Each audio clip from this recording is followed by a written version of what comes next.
This is every single fight to make next after UFC 302, Makhachev versus Poirier. I've got all of the key fighters from that card on the screen right now. Some winners, some losers. And you may notice there is an empty box next to all of them. And that's where their next opponent's going to go, who I have hidden around the perimeter of the screen. I'll slowly reveal those opponents one by one as the video goes on and place them where they belong on the screen.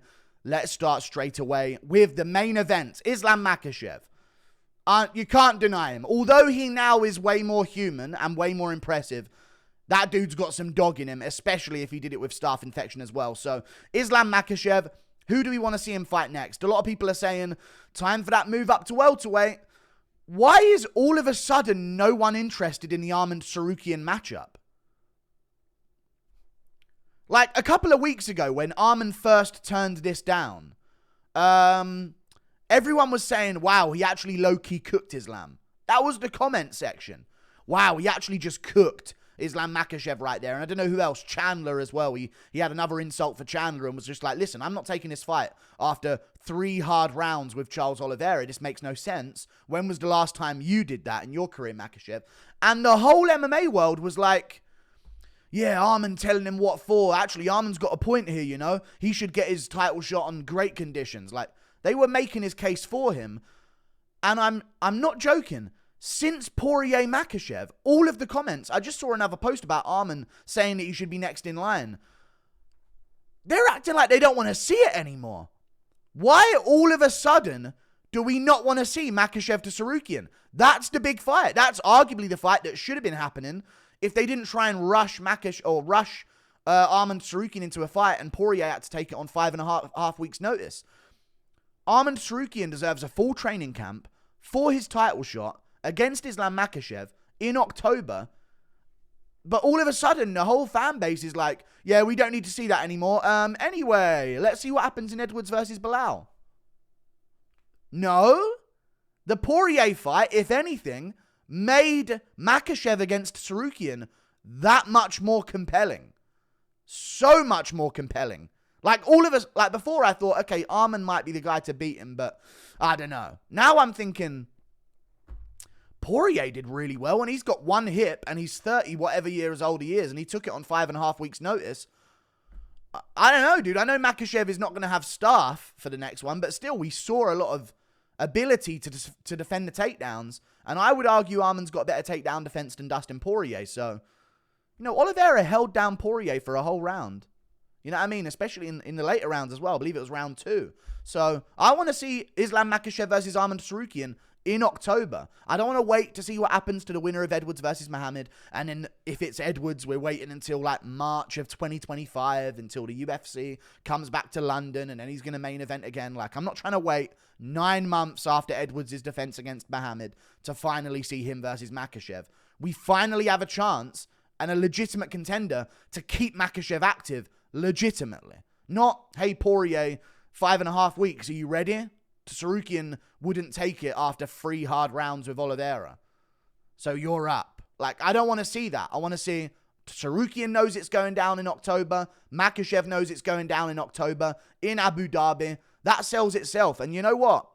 Before I was saying, man, this is horrible. Makhachev's not even a big name. When he was coming up the division, I know he had the fan base from Khabib. He's become a star now. And Arman is becoming a star as well. We are valuing talent. We are giving stardom to talent in the sport now, especially in the lightweight division. So let's make this fight. Why is it? I swear, every Makhachev fan all of a sudden just don't want to see it. This is the guy that ducked Makhachev a few weeks ago. You were just on his team. Makhachev looks human against Poirier, and now it's, well, that's him done with the lightweight division. No. A top contender in his prime on full training camp, please. Just one. Then you can move up. I don't know, though. Dustin Poirier, the loser of the main event.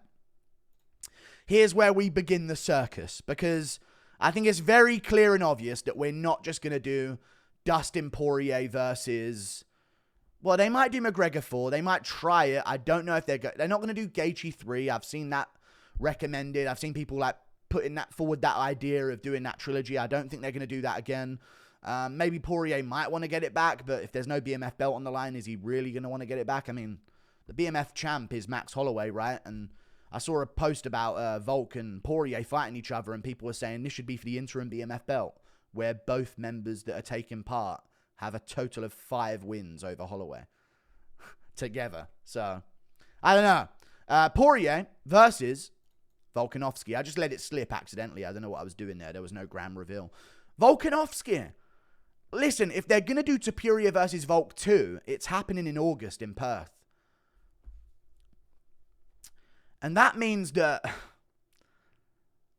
Volk's going to be back in like just over 2 months. And I don't know about that, okay? So maybe in the Sphere instead, they do Holloway versus Poirier, okay? They do O'Malley versus Merab on that card as well.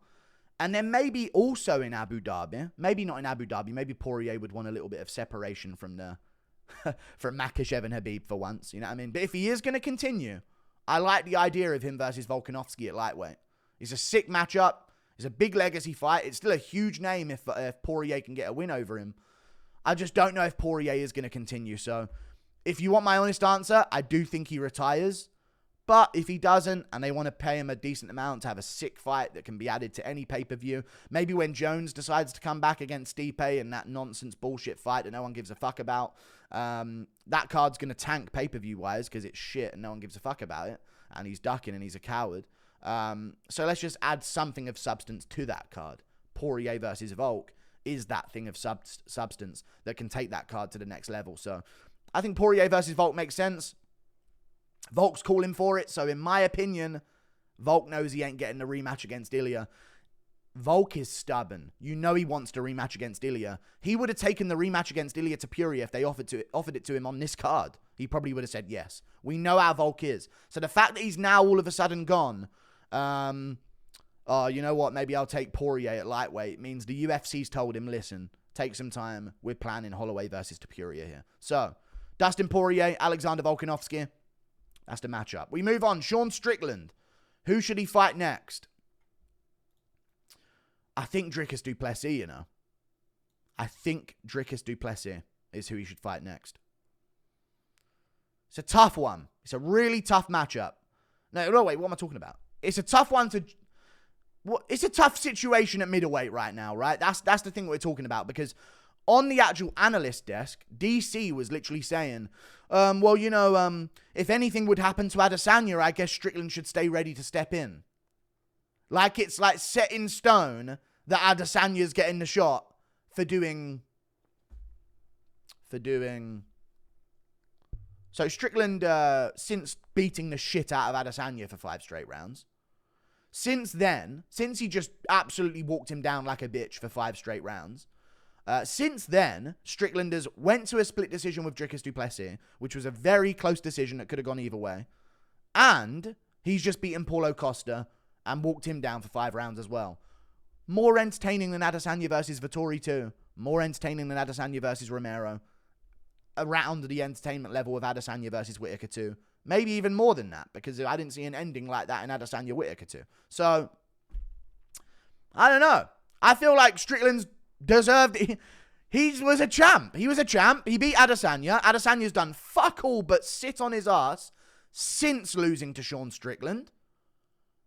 And now we're just like, oh, sorry, Strickland. I know you took on Dricus and Paulo Costa in the meantime, but you haven't quite done enough to surpass the sheer amount of sitting on his ass and doing nothing that Adesanya's accomplished. What are we talking about here? Strickland du Plessis 2. Adesanya versus the winner of Chimaev versus Whittaker. If it's Chimaev, there's other options as well if it's Whittaker that gets that win over Chimaev. Why are we not making the logical... we're just doing silliness. I know they want the Adesanya versus du Plessis fight because it will sell a large amount of pay-per-views. And maybe Strickland versus du Plessis 2 doesn't. But there's got to be a point where we're like, okay. You know, even McGregor didn't, just walked back into title shots after years off after losing a belt. I know he wasn't as defending as a champ as Israel Adesanya was, who, he managed to scrape by a couple times against Vettori in a rematch. He made a real snooze fest out of that. The Cannonier fight, similar situation. If you look at his defenses, the Romero fight could go to Romero. The Whittaker fight should have gone to Whittaker. The guy's record's really hit and miss if you really change and use the criteria to judge his actual fights rather than just giving it to him with a phantom 4-1 scorecard. So, Sean Strickland, Dricus du Plessis is the deserving top title fight between the two top fighters in the middleweight division. Why was Strickland even fighting Costa? Then they 4-1 Costa on the scorecards. Why was he fighting Costa? Why wasn't this Whittaker versus Strickland? Or even Strickland Chimaev even? Like, what was that decision making? Former champ, let's give him this number 8 guy coming off a loss. And then Whittaker, he just beat Paulo Costa, so leave that for Strickland.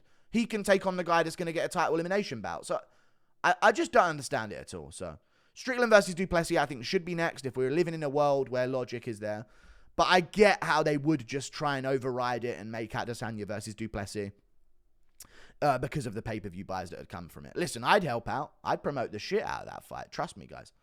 Okay? We'd have a part 1, 2, 3, and 4 on Adesanya coming out in the build-up of that. But Strickland should get it. If anyone should get it at middleweight right now. What the fuck has Adesanya done? He had his immediate rematch. When was this a new thing in the sport? Champions were there. They got an immediate rematch if they lost. And then that's it if they lost again. They had to work as a contender. Not easy, though. He's not even fun to watch, really. Like, I really don't understand the whole Izzy conundrum, but he has got a fan base of 12-year-olds, so you got to give him credit. Paulo Costa versus... Paulo, listen to me. Stop fighting top contenders that are the best in your division. Okay? That's step 1, Paulo. Step 1. Not constant top contender matchups. Okay? The Rockhold fight wasn't a good look for you, but it was at Salt Lake City at altitude. So I can excuse it. But I'm telling you this right now, Paulo Costa. I know you follow me on Twitter. I've just posted about this on Twitter as well. Listen to me. You would beat the fucking new hairline off of Roman Dolidze easily. This is a tailor-made style matchup for you to win against. Take it. You're above him in the rankings. He's coming off a loss. He should be grateful to be even offered a matchup with you. Push for the Roman Dolidze matchup. He cannot strike at all. He's awful at striking, Paulo. Absolutely abysmal at striking. Has no idea what he's doing on the feet. And he has no ability to take a fight to the ground. The only time we've seen him win is when Jack Hermansson, after schooling him on the feet for 10 minutes, decided to shoot takedowns on him until he got subbed. I have no idea why Hermansson does that. We need IQ of the fighter on the tail of the tape. I'll never know.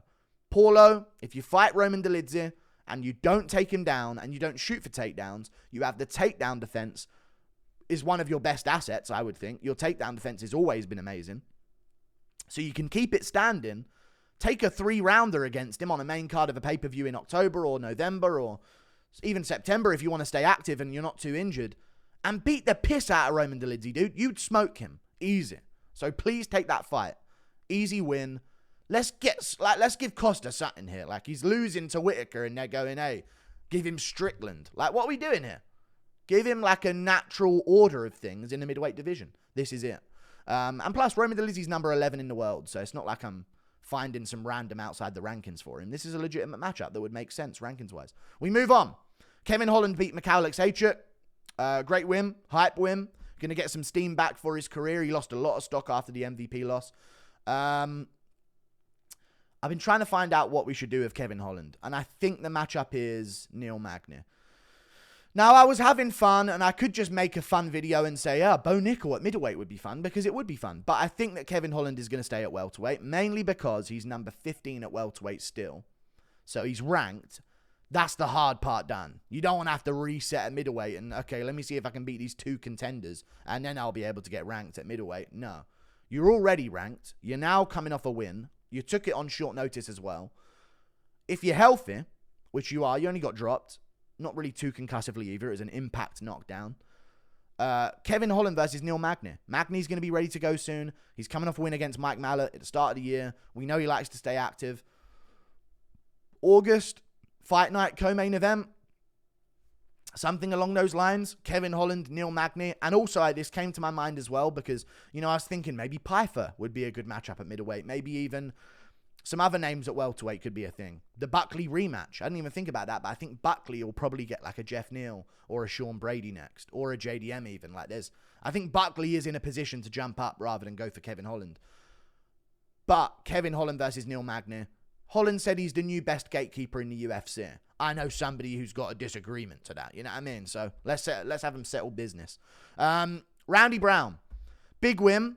Do I think Randy Brown is going to get Jeff Neal? Do I think he's earned it? No as well. He's got good wins, though. Muslim Salikov and Oleksiejczuk dos Santos are tricky old guys back-to-back outside the rankings to beat. Not really an impressive win against Oleksiejczuk dos Santos, I wouldn't say, but he won the fight anyway, and that is impressive in itself. But the performance itself wasn't anything wow, you know what I mean, other than a couple of good knees that he landed. So Randy Brown called out Jeff Neal. I'm seeing him versus Michael Morales instead. Up and coming, 4-0, beat Jake Matthews in his last fight, which is now a good win. Matthews is now coming off some wins. Beat Jake Matthews in his last fight. Randy Brown, Michael Morales, similar styles. And you could have like a Magny variant, a Neil Magny variant Grand Prix between Michael Morales, Randy Brown, Neil Magny, and Kevin Holland. Put it all on one card. You know what I mean? Put it all on one card, re-sign Curtis Millender, and then bring Sadibou C into the UFC as well, and we'll just have a Neil Magny off, is what we'll have here. That's what we'll do, and I think that'd be a great tournament, and they could do it all on the same night. So, Randy Brown, Michael Morales to decide who gets the number 15 spot. I think that's a really good point, and I think that's a good fight. Other than that, Gunnar Nelson is a name that's coming off some wins, right outside the rankings at welterweight, may return at some point. I guess we'll see, but I doubt it. We move on. Jailton Almeida got a big win against Romanov. Reset, got the first finish of the prelims, that card, which is kind of insane. Him versus Cyril Gane. He called him out for Paris in September. It makes all the sense in the world. Listen, I know Gane was probably eyeing up Tybura's fat ass for September in Paris. And I'll be honest with you guys, would not be surprised if they still made Gane versus Tybura and just gave Gane a title shot for beating him. So, interesting one. I know you're going to say Aspinall got one, but Aspinall stepped up on short notice. A little bit of a different situation. Either way, Jailton Almeida, Cyril Gane. September, Paris. He called for it. It's active enough. Do I want Jailton Almeida around? No. But we need to see Cyril Gane defend takedowns before I see him in any title conversation again. And not against some fat-ass Spivak either. You know what I mean? We need to see someone who's got good entries. Spivak does not have entries on takedowns. No single legs, no double legs. He's a purely body lock-based takedown guy. Trips, sweeps, throws. Almeida used that against Romanov, but he's also a guy with great entries from the open. And that's where we've seen Cyril Gane struggle against grapplers. So, yeah, Jailton Almeida, Cyril Gane, Paris main event. Might not want to do that because Jailton could ruin everything, but what? I mean, there ain't many French fighters, so you don't really have any fucking options. So there you go, France, you fucking pussies. Roman Kopylov. Shitty performance, but he won against Cesar Almeida. Let's do him versus Andre Muniz. The reason why I'm saying this is Kopylov broke his hand in that fight. He broke his left hand. At least that's what it looked like he was signaling towards, that he broke his left hand in the fight. And Andre Muniz just pulled out of a fight. I don't know who against. I can't quite remember. I think it might have been Anthony Hernandez or no, not Anthony Hernandez. Someone around that sort of area in the rankings. Andre Muniz was in a matchup and he recently pulled out of it because he broke something. He's injured himself. I think he said he broke a toe and he also has some kind of infection or something. So what I'm saying is they're both going to be on recovery time right now because Muniz literally just pulled out earlier this week of another fight due to an injury that he got in the fight camp. So I'd say do Roman Kopylov, Andre Muniz at the end of the year when they're both healed up. Makes sense. Natural progression for Kopylov. I think it'd be good. Jake Matthews, big win over Philip Rowe. Got that one wrong. Should have trusted in Jake. Should have swept the favorites that card. That would have been a good one. I guess we could do Jake Matthews versus Nico Price. Doesn't really make any sense, but they're both on the same card, and I wanted to include Nico Price somehow so I could cover more bases on the card. They're on exactly the same schedule. They both won at exactly the same time. Maybe Nico Price wants a trip to Australia in Perth in August. If Matthews can make the turnaround, him versus Nico Price would be good. And they both just won at the same time, and they're both welterweights. And Matthews ain't really done enough to get a ranked opponent or a higher ranking opponent yet, so let's do that. Jake Matthews, Nico Price. That's all of the matchups to make at UFC 302. See you later. Goodbye.